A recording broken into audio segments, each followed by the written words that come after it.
l'impunité. Interdire de filmer la police et de diffuser des images et augmenter son arsenal répressif à l'égard des manifestants. En outre, il s'agit d'un bâillonnement de la presse et de la liberté d'expression. Le gouvernement tente de nous endormir avec la réécriture de l'article 24 et son potentiel passage dans l'article 25 de la loi sur le séparatisme. Mais nous ne sommes pas dupes. Les autres articles sont tout aussi catastrophiques. Pour nos libertés, les drones caméras de l'article 22, l'autorisation de port d'armes en dehors des services de l'article 25, et on en passe des pires et des meilleurs. C'est toute la loi qui doit dégager.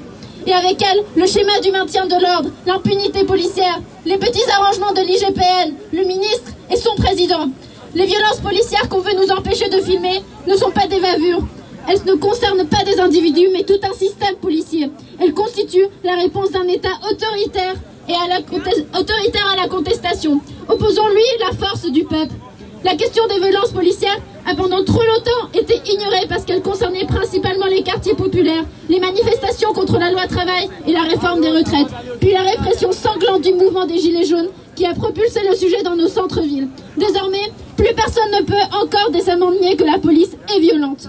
Violences policières, bâillonnement des universités et mesures liberticides de tout ordre font partie d'une même politique qui intervient dans un contexte sanitaire compliqué. La priorité du gouvernement n'est pas de protéger la population, mais bien au contraire de la réprimer davantage, sans compter la violence sociale, l'appauvrissement de la population, l'extension des services publics, la mise à mal du secteur de la santé et de l'éducation.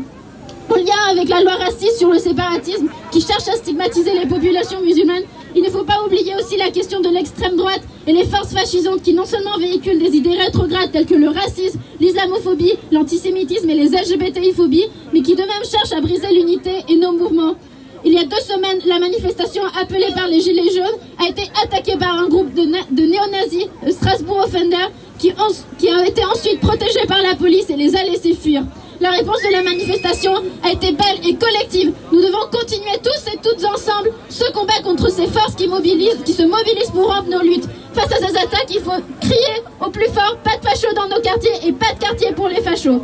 Plus de 20 organisations strasbourgeoises et du Bas-Rhin, de tous bords, syndicats, partis, associations et collectifs ont appelé ensemble à cette manifestation. Une telle convergence est du jamais vu et montre bien l'urgence de la situation. On continuera à œuvrer dans ce cadre et nous espérons qu'ensemble nous y arriverons. Face à ces attaques, nous n'avons pas d'autre choix que de poursuivre et amplifier la mobilisation.